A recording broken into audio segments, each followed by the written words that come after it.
Tak ikut bang? Tak ada bang. Tangki satu bang Boleh. Tangki Ha. Satu kotaknya ada berapa bang? 5 pieces bang. 5 pieces. Gula pirang bang. Gula perah. Kenapa pakai gula perah bang? Sebab kalau manis, kalau susu manis sangat bang. Sini apa pakai ni bang? Cheese tidak bang.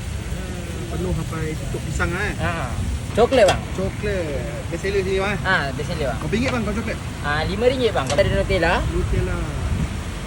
Nutella ori bang Berapa ringgit bang Nutella? Nutella satu RM7. Kita ada caramel bang. Caramel.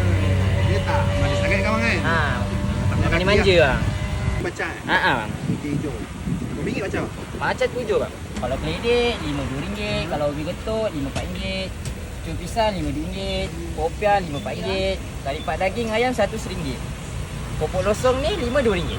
Kedai saya dekat MRTC berhadapan dengan Ikan Malim dan Kedai Taya. Buka setiap hari. Jam 10.30 sampai 6 petang. Jadi berapa ringgit? 5. Saya makan dulu Okey, baik. Terima kasih. Sama.